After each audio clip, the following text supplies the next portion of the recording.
7 വർഷമായി ഡയറി രംഗത്ത് പുതിയ ചുവടുവെപ്പുമായി നിൽക്കുന്ന ഒരാളാണ് ബാലരാമപുരത്തെ പിള്ള വീട്ടിലെ ശ്രീ അരുൺ ദേവ്.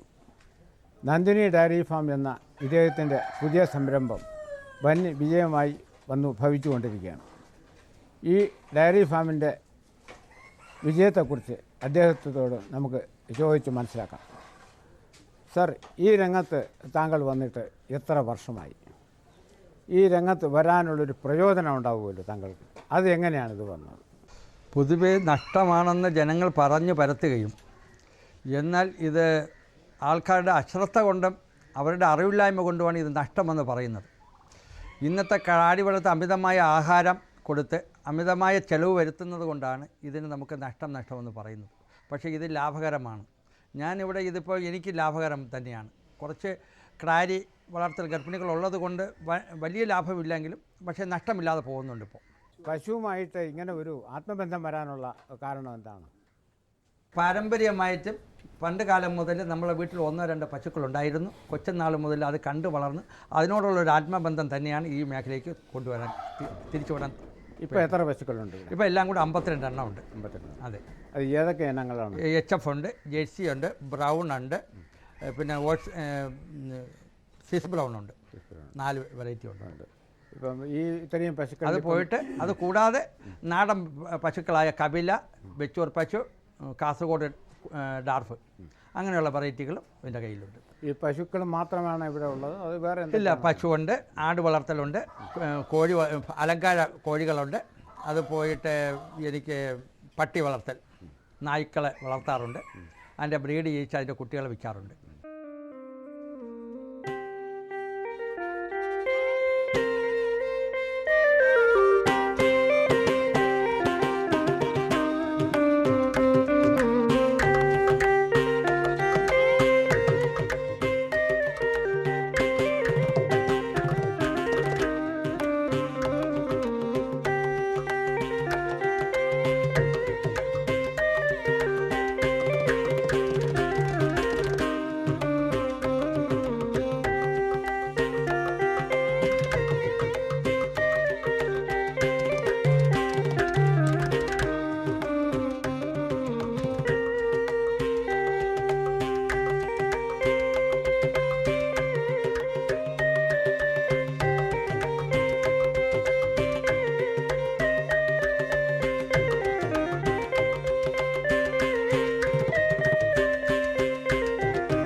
എത്ര ഏക്കർ സ്ഥലത്താണ് ഈ ഡയറി ഫാമും? താങ്കൾ പുൽകൃഷിയൊക്കെ ധാരാളമായിട്ട് നടത്തിയിട്ടുണ്ട്. എല്ലാം കൂടെ ഇപ്പോൾ എൻ്റെ 5 ഏക്കറോളം ഭൂമിയിൽ കംപ്ലീറ്റ് പുൽകൃഷിയാണ്. ഇപ്പോൾ മറ്റ് കൃഷികളെല്ലാം പിന്മാറി. കാരണം ഈ തോട്ടത്തിൽ വേറെ എന്തൊക്കെയാണ് ഉള്ളത്? തെങ്ങുണ്ട്, വാഴയുണ്ട്, പിന്നെ വീട്ടിന് ആവശ്യമുള്ള പച്ചക്കറികൾ കിട്ടുന്നുണ്ട്. ഇപ്പോൾ സാധാരണ ഒരു ദിവസം എത്ര ലിറ്റർ പാൽ ഉൽപ്പാദിപ്പിക്കും? ഇപ്പം 250ഓളം ലിറ്റർ പാലിപ്പോൾ ഉൽപ്പാദിപ്പിക്കുന്നുണ്ട്. ഈ പാലെല്ലാം വിറ്റഴിക്കുന്നത് എവിടെയാണ്? ഒരു 80ഓളം ലിറ്റർ പാല് വീട്ടിൽ ചിലവാകുന്നുണ്ട്. ബാക്കി പാലുകൾ തലയിൽ ക്ഷീര ഉൽപ്പാദന സഹകരണ സംഘത്തിൻ്റെ ഒരു പ്രസിഡന്റ് കൂടിയാണ്, സംഘത്തിൽ കൊടുക്കാറുണ്ട്. ആൾക്കാർ ഇവിടെ വന്ന് വാങ്ങിക്കൊണ്ട് ഇവിടെ വന്ന് വാങ്ങാറുണ്ട്. എന്ത് വിലയ്ക്കാണ്? 30 ലിറ്റർ രൂപ വെച്ചാണ് പാല് വിൽക്കുന്നത്. അപ്പോൾ സൊസൈറ്റി കൊടുക്കുന്നത്? സൊസൈറ്റി കൊടുക്കുന്നത് 23 രൂപ 24 രൂപ വില വിടുന്നു. അതെന്താണ് അങ്ങനെ വില കുറയുന്നത്? അത് കുറയുന്നത് സാർ, ഗവൺമെൻറ്റിൻ്റെ റീഡിങ് ഫാക്റ്റും അനുസരിച്ചുള്ള വിലയെ കിട്ടത്തുള്ളൂ. അപ്പോൾ ആ കണക്കിന് മിൽമയ്ക്ക് പരമാവധി തരാൻ സാധിക്കുന്ന രൂപ അത് തന്നെയാണ്. ഇതിപ്പം ഈ ഒരു ഡയറി ഫാം തുടങ്ങുന്നതിന് അതെ ഗവൺമെൻറ് സ്ഥാപനങ്ങളിൽ നിന്നും ഏതൊക്കെയാണ് താങ്കൾക്ക് ഒരു ആനുകൂല്യം? എനിക്ക് ക്ഷീരവ്യവസായ വകുപ്പിൽ നിന്നും ധനസഹായം കിട്ടിയിട്ടുണ്ട്. ആദ്യം എനിക്ക് 2009 2010 10 പശു വളർത്തലിന് വേണ്ടി 75,000 രൂപ ക്ഷീരവികസന വകുപ്പിൽ നിന്ന് ധനസഹായം കിട്ടി. 2010-11 എനിക്ക് 30 ക്രാരി വളർത്തൽ യൂണിറ്റിനുള്ള 4 ലക്ഷം രൂപ ധനസഹായവും കിട്ടി. സംസ്ഥാനത്ത് ജനങ്ങൾക്ക് ആവശ്യമായിട്ടുള്ള പാലിൻ്റെ ഉൽപ്പാദനം, അതിൽ സ്വയം പര്യാപ്തത കൈവരിക്കുക എന്നുള്ളതാണ് നമ്മുടെ സർക്കാരിൻ്റെ ലക്ഷ്യം. കേരളത്തിൽ 14 ലക്ഷത്തോളം ക്ഷീരകർഷകർ നമ്മുടെ ഈ കന്നുകാലി വളർത്തലിൽ വ്യാപൃതരായിട്ടുണ്ട്.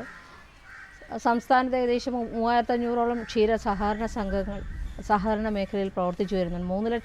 3 ലക്ഷത്തോളം ക്ഷീര കർഷകർ നമ്മുടെ ഈ ക്ഷീര സഹകരണ സംഘത്തിൽ പ്രതിദിനം ഏകദേശം 11.5 ലക്ഷം ലിറ്ററോളം പാല് നൽകുന്നുണ്ട്. സംസ്ഥാനത്ത് പാലിൻ്റെ സ്വയം പര്യാപ്തത ഉണ്ടാകണം, ജനങ്ങൾക്ക് ആവശ്യമായിട്ടുള്ള പാൽ ഉൽപ്പാദിപ്പിക്കണമെന്ന ലക്ഷ്യത്തോടു കൂടിയിട്ടാണ് വിവിധ പദ്ധതികൾ ക്ഷീരവികസന വകുപ്പ് മുഖാന്തരം നടപ്പിലാക്കി വരുന്നുണ്ട്. അതിൽ പ്രധാനപ്പെട്ട ഒരു പരിപാടിയാണ് milk shed development programme. Milk shed development programme പദ്ധതിയിൽ ഉൾപ്പെടുത്തി ക്ഷീര കർഷകർക്ക് ഒരു പശു ഗോദാനം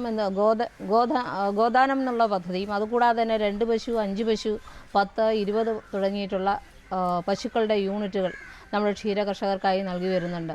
കൂടാതെ തന്നെ പശുക്കളുടെ ലഭ്യത ഓരോ വർഷം കുറഞ്ഞു വരുന്നതായി, മാംസത്തിൻ്റെ ആവശ്യകത കൂടുതൽ വരുന്നതുകൊണ്ട് നമ്മുടെ പശുക്കളുടെ എണ്ണത്തിൽ കുറവ് വരുന്നുണ്ട് അതുവഴി. അപ്പോൾ ഈ പശുക്കളുടെ എണ്ണം നമുക്ക് സംസ്ഥാനത്തിന് ആവശ്യമായിട്ടുള്ള പാൽ ഉൽപ്പാദിപ്പിക്കണമെങ്കിൽ നല്ല ഉൽപ്പാദനക്ഷമതയുള്ള പശുക്കൾ നമ്മുടെ സംസ്ഥാനത്ത് ഉണ്ടായേ മതിയാകൂ. അപ്പോൾ അത് നമ്മുടെ അന്യ സംസ്ഥാനങ്ങളെ ആശ്രയിക്കാതെ തന്നെ നമ്മുടെ സംസ്ഥാനത്ത് പശുക്കൾ ഉണ്ടാകണം. നല്ല പശുക്കുട്ടികൾ വളർന്ന് വലുതായി നമ്മുടെ സംസ്ഥാനത്ത് തന്നെ അത് നല്ല കാര്യക്ഷമമായിട്ട് പാലുൽപാദനശേഷിയുള്ള തരത്തക്ക രീതിയിലുള്ള പശുക്കളാക്കി മാറ്റുന്നതിന് നമ്മൾ വേറൊരു പദ്ധതി MSDPയിൽ നമ്മൾ ഉൾപ്പെടുത്തി കർഷകർക്കായിട്ട് നടപ്പിലാക്കുന്നുണ്ട്. അത് ഹീഫർ റെയറിംഗ് യൂണിറ്റ് കിടാരി വളർത്തൽ യൂണിറ്റുകളാണ്. കഴിഞ്ഞ സാമ്പത്തിക വർഷം നമ്മൾ 30 കിടാരികളെ വളർത്തുന്ന യൂണിറ്റുകൾക്കാണ് കൂടുതൽ പ്രാധാന്യം നൽകി വരുന്നു. അതുപോലെ തന്നെ കഴിഞ്ഞ വർഷം തന്നെ 30, 20, അതുപോലെ തന്നെ 10, 5, 2 തുടങ്ങിയിട്ടുള്ള യൂണിറ്റുകൾ നമ്മൾ കർഷകർക്കായി നടപ്പിലാക്കി വരുന്നുണ്ട്. ഈ വർഷവും നമ്മൾ 6 കോടി രൂപയോളം ഈ പദ്ധതിക്ക് വേണ്ടി മാറ്റിവെച്ചിട്ടുണ്ട്.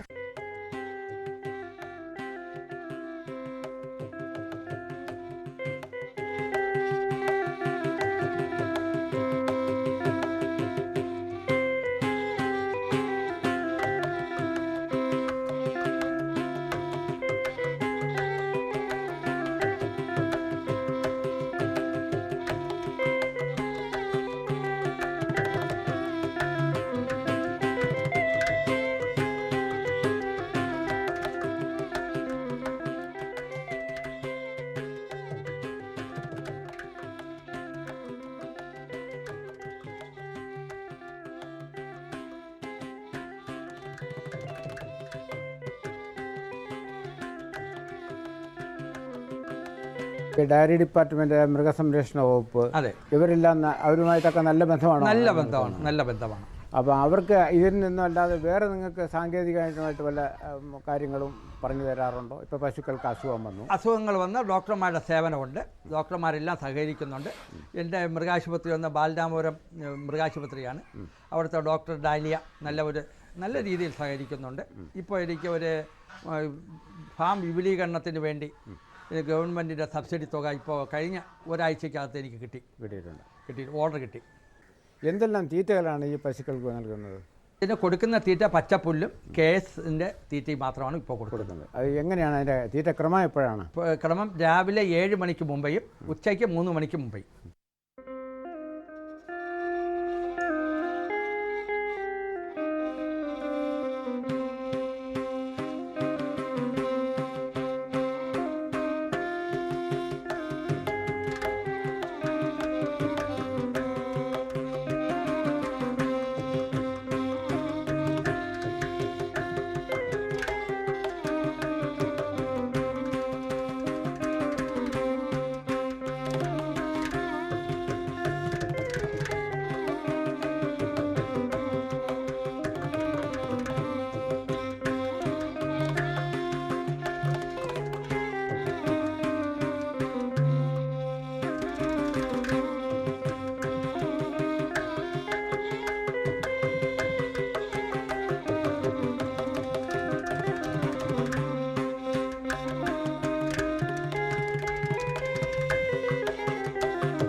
ഈ പശുപരിപാലനം എന്ന് പറയുന്നത് മറ്റ് ഒരു ജോലിക്കും ഇല്ലാത്ത പ്രയാസങ്ങളുള്ള ഒരു കാര്യമായിട്ടാണ് സാധാരണ ജനങ്ങൾ പറയുന്നത്. ഇപ്പോൾ താങ്കളുടെ അനുഭവത്തിൽ എന്താണ് തോന്നുന്നത്? രാവിലെ 4 മണിക്ക് ഞാൻ ഉണരുന്നുണ്ട്. രാവിലെ കറവ തുടങ്ങും. കറവ തുടങ്ങിക്കഴിഞ്ഞാൽ ബാക്കി ഉടൻ തന്നെ കറവ കഴിഞ്ഞാൽ ഉടൻ അതിന് ആഹാരം കൊടുക്കും. ആഹാരം കൊടുത്തു കഴിഞ്ഞാൽ കുളിപ്പിപ്പ് കഴിഞ്ഞാൽ നമ്മളെല്ലാം ഫ്രീ ആണ്. മറ്റ് എവിടെ വേണമെങ്കിലും പോകാം. ഞാൻ പൊതുരംഗമായിട്ടൊക്കെ ബന്ധപ്പെട്ട് നിൽക്കുന്നത് കൊണ്ടും തലയിൽ ക്ഷീരസംഘത്തിലും എന്നും പോകാറുണ്ട്. 2 നേരം അവിടെ പോയി ആ കാര്യങ്ങളെല്ലാം നോക്കാറുണ്ട്. അതുകൊണ്ട് എനിക്ക് യാതൊരു വിധമായ ബുദ്ധിമുട്ടും ഇല്ല. കാര്യങ്ങൾ നമുക്ക് അതിനകത്ത് ഭാരിച്ച ജോലിയൊന്നുമില്ല. കാരണം എൻ്റെ ശാസ്ത്രീയപരമായ രീതിയിൽ ഞാൻ തൊഴുത്ത് നിർമ്മിക്കുന്നത് കൊണ്ട് എനിക്ക് മറ്റ് ബുദ്ധിമുട്ടുകളൊന്നുമില്ല. ഈ ഇത്രയും പശുക്കളിൽ ഏറ്റവും കൂടുതൽ ഈൽഡ് കിട്ടുന്ന ഏത് പശുവിന്? HF ആണ്. എത്ര ലിറ്റർ ഒരു 28 ലിറ്റർ പാല് കിട്ടുന്ന പശു വരെ ഉണ്ട് HF. ഏറ്റവും കുറഞ്ഞത് 15. അപ്പോൾ ഒരു പ്രാവശ്യം കറവക്കാലം എത്ര മാസം? കറവക്കാലം എന്ന് പറയുന്നത് 7 മാസം. 7 മാസം കറവ പീരീഡ്.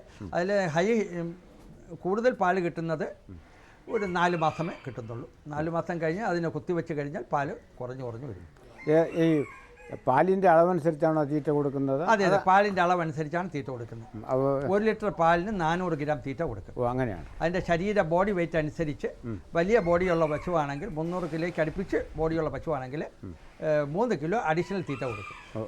അപ്പം 10 ലിറ്റർ പാല് കിട്ടുന്ന പശുവിന് 400 ഗ്രാം അഡീഷണൽ 3 ഗ്രാം, അങ്ങനെ 7 കിലോ തീറ്റ 2 നേരം സാന്ദ്രീകൃതമായിട്ടുള്ള. അതല്ലാതെ വേറെ എന്താണ് കൊടുക്കുന്നത്? വേറെ കാൽസ്യം ലിക്വിഡ് കൊടുക്കുന്നുണ്ട്. അത് പിന്നെ പച്ചപ്പുല്ലാണ്. കാൽസ്യത്തിന് കുറവ് ഇന്നുവരെ വന്നിട്ടില്ല. പച്ചപ്പുല്ല്, അമിതമായ പച്ചപ്പുല്ലുണ്ട്. പച്ചപ്പുല്ലാണ് കൂടുതൽ കൊടുക്കുന്നത്. പച്ചപ്പുല്ല് ശരാശരി എത്ര കിലോ കൊടുക്കും? ശരാശരി ഒരു 25 കിലോയോളം ഓരോന്നിനും എത്തുന്നുണ്ട്. വൈക്കോല് അങ്ങനെ കൊടുക്കാറില്ല. പച്ചപ്പുല്ല് തന്നെയാണ് കൊടുക്കുന്നത്. പിന്നെ വാഴപ്പിണ്ടി കൊടുക്കും. അങ്ങനെയുള്ള എന്തൊക്കെ വാഴത്തോട്, വാഴയുടെ വേസ്റ്റ് എന്ത് കിട്ടുന്നോ അത് നമ്മൾ കൊടുക്കാറുണ്ട്. വാഴപ്പിണ്ടി കൊടുക്കാറുണ്ട്. അത് വെറുതെ വെട്ടിയിട്ട് കൊടുക്കുക ചെയ്യും.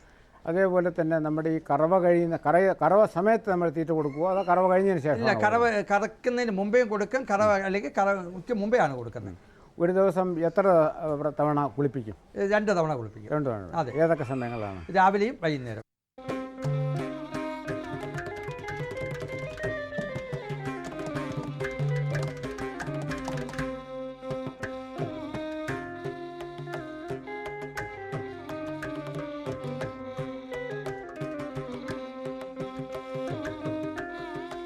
ഇതെല്ലാം നിരന്തരമായിട്ട് ചെയ്യുന്നതിനും ഈ ഷെഡിൻ്റെ അടുത്ത് എപ്പോഴും വൃത്തിയായിരിക്കുന്നതിനൊക്കെ ആൾക്കാർ ആവശ്യമുണ്ട്. ഇല്ല, എനിക്ക് കുറഞ്ഞ ലേബറേ ആവശ്യമുള്ളൂ. കാരണം വളരെ നമ്മൾ ശാസ്ത്രീയമായി ചെയ്യുന്നതുകൊണ്ട് ഒരു ലേബർ മതി.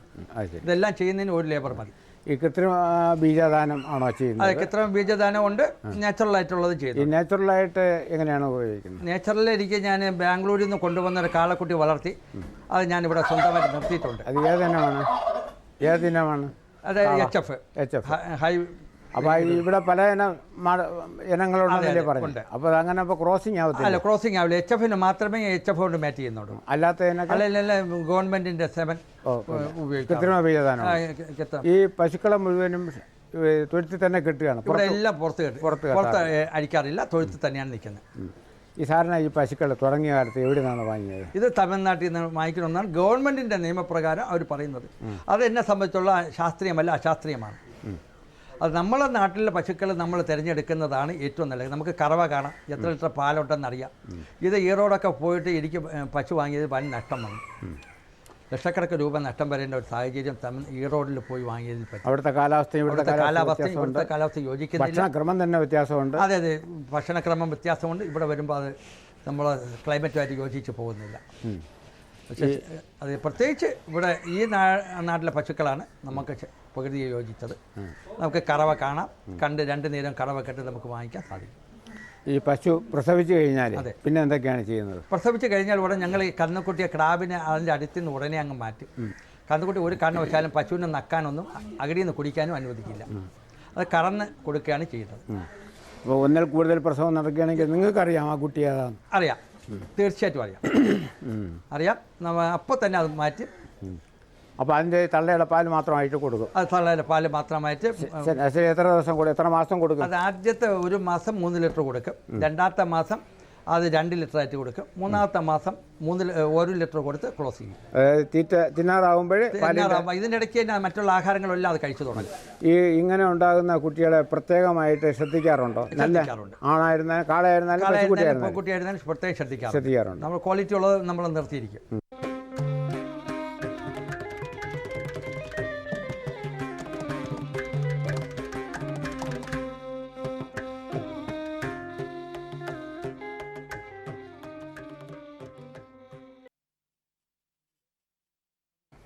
ഈ രോഗങ്ങൾ വരാതിരിക്കാൻ മുൻകരുതലുകൾ എടുക്കാറുണ്ടോ? എനിക്ക് ഇവിടെ അസുഖങ്ങളൊന്നും വരാറില്ല. പൊതുവെ എനിക്ക് അസുഖങ്ങളൊന്നും വരാറില്ല. ഞാൻ കറവ നല്ല രീതിയിൽ വൃത്തിയായിട്ടത് തൊഴുത്ത് സൂക്ഷിക്കുന്നുണ്ട്. അത് പോയിട്ട് വല്ലാത്ത കാര്യം പൊട്ടാസ്യം പെർമാംഗനേറ്റ് അകിട് വീക്കം എന്നുള്ളത് വലുതായിട്ട് എനിക്ക് മാരകമായ രീതിയിൽ വരുന്നില്ല. 2 നേരം പൊട്ടാസ്യം പെർമാംഗനേറ്റ് ഉപയോഗിച്ചാണ് ഇത് അതിൻ്റെ അകിട് കഴുകുന്നത്, തൊഴുത്ത് ക്ലീൻ ചെയ്യുന്നത്. സാധാരണഗതിയിൽ ഇപ്പോൾ ഒരു ജോലിക്കാർ കൂടെ ഉണ്ടോ?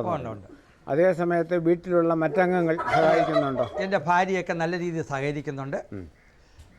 അവർക്ക് എന്താണ് ജോലി? അവർ സ്കൂൾ ടീച്ചറാണ്.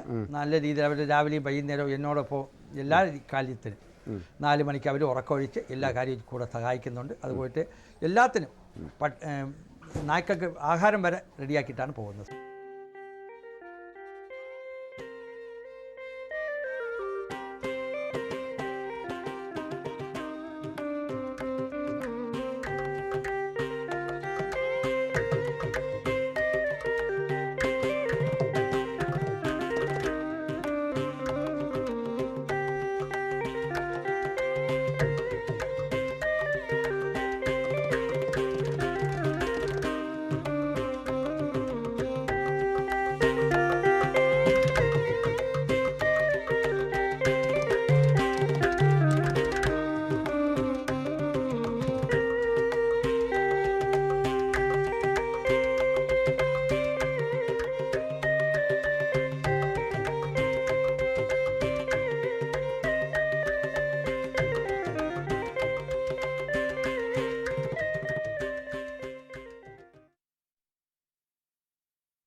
നമസ്കാരം. ദൂരദർശൻ കാർഷിക വാർത്തകളിലേക്ക് സ്വാഗതം. പ്രധാന വാർത്തകൾ. സ്കൂളുകളിൽ ബയോഗ്യാസ് പ്ലാന്റ് പദ്ധതി. ആടുവളർത്തലിൽ സൗജന്യ പരിശീലനം. വിശദമായ വാർത്തകളിലേക്ക്. സംസ്ഥാന കൃഷി വകുപ്പ് എല്ലാ സ്കൂളുകളിലും ബയോഗ്യാസ് പ്ലാന്റ് പദ്ധതി നടപ്പാക്കുന്നു.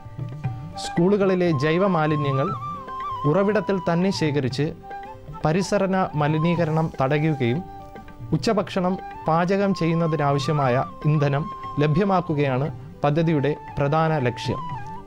പ്രാരംഭഘട്ടത്തിൽ 2013-2014 വർഷം സംസ്ഥാനത്തെ 3825 സ്കൂളുകളിൽ പോർട്ടബിൾ പ്ലാസ്റ്റിക് ബയോഗ്യാസ് പ്ലാന്റുകൾ സ്ഥാപിക്കും. പദ്ധതി നടപ്പാക്കേണ്ട സ്കൂളുകൾ അതാത് ജില്ലാ വിദ്യാഭ്യാസ ഓഫീസർ തിരഞ്ഞെടുക്കും. LP സ്കൂളുകൾക്ക് 1/2 ക്യൂബിക് മീറ്റർ വലിപ്പത്തിലുള്ള പ്ലാന്റുകളും UP സ്കൂളുകൾക്ക് 3/4 ക്യൂബിക് മീറ്റർ വലിപ്പമുള്ള പ്ലാന്റുകളും ഹൈസ്കൂളുകൾക്ക് 1 ക്യൂബിക് മീറ്റർ വലിപ്പമുള്ള പ്ലാന്റുകളും നിർമ്മിച്ച് നൽകും. പുളിമാത്ത് കൃഷിഭവൻ പരിധിയിൽ കൊടുവഴന്നൂർ, അരിനെല്ലൂർ, കണ്ണമുക്ക് എന്നീ പാടശേഖരങ്ങളിൽ ബാക്ടീരിയൽ ലീഫ് ബ്ലൈറ്റ് രോഗത്തിൻ്റെയും ബ്ലാസ്റ്റ് രോഗത്തിൻ്റെയും ലക്ഷണങ്ങൾ കണ്ടുവരുന്നു. ഇത് നിയന്ത്രണ വിധേയമാക്കുവാൻ പച്ചച്ചാണകം 20 ഗ്രാം 1 ലിറ്റർ വെള്ളത്തിൽ കലക്കി അരമണിക്കൂർ വച്ചതിന് ശേഷം വെള്ളം അരിച്ചെടുത്ത് നെൽച്ചെടികളിൽ തളിക്കുക. 2 ഗ്രാം ബാവിസ്റ്റിൻ 1 ലിറ്റർ വെള്ളത്തിൽ എന്ന തോതിൽ കലക്കി സ്പ്രേ ചെയ്യേണ്ടതാണ്. സംസ്ഥാന കൃഷി വകുപ്പ് കേരശ്രീ പദ്ധതിയിലൂടെ തിരുവനന്തപുരം ജില്ലയിൽ 1 ഹെക്ടറിന് 17,500 രൂപയുടെ സാമ്പത്തിക സഹായം നൽകും. 25 ഹെക്ടർ തെങ്ങിൻ തോപ്പ് ഉൾപ്പെടുന്ന ക്ലസ്റ്റർ അടിസ്ഥാനത്തിലാണ് സഹായം നൽകുന്നത്.